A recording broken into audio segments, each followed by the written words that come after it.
अरशद शरीफ, उसका भी कोई कीमत नहीं है ज़मीर की। उसको जिस तरह हरासा किया जा रहा है कि उसका किसी तरह मुंह बंद हो जाए। साबिर शाकिर वो मुल्क छोड़ के चला गया, और मैं सभी इब्राहिम उसके पीछे पड़े हुए हैं। जमील फारूकी नौजवान है, उसके पीछे पड़े हुए हैं। एक कोई बात कर दे, कॉल आ जाती है अननोन नंबर से कि ये नहीं करोगे तो हम ये कर देंगे, नहीं तो FIR आ जाएगी। सहाफियों की गिरफ्तारियां और मुकदमात पर चेयरमैन PTI इमरान खान की शदीद अल्फाज से मुज़ाहमत का। अरशद शरीफ पर मुकदमात दर्ज कराए गए।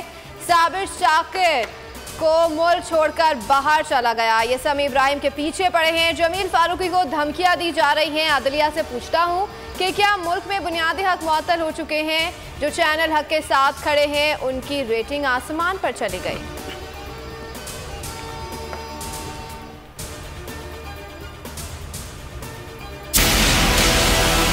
मैं चुप हूँ जब से ये हुआ सब कुछ। मुझे तो सब पता है कि किसने क्या किया। मैंने एक वीडियो बनाई हुई है, महफूज जगह पे रखी है कि अगर मुझे कुछ होता है तो वो भी पब्लिक को पता चलेगा कि कौन कौन कैरेक्टर्स ने क्या क्या किया। ये जो मुल्क को, इस मुल्क से जो इतनी बड़ी गद्दारी की है वो किस किस ने की। लेकिन अगर इसी तरह हमें दीवार के साथ लगा दिया गया और इसी तरह ये हरासा किया गया तो मैं मजबूर होऊंगा, फिर मैं बोलूंगा, मैं फिर सब कुछ कौम के सामने रख दूंगा कि क्या हुआ।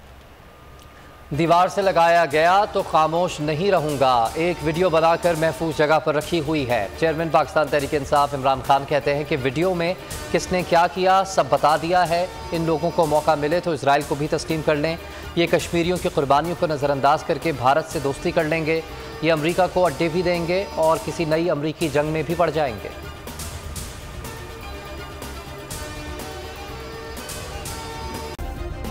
सब्सक्राइब करें और बेल दबाएं ताकि कोई खबर रह न जाए।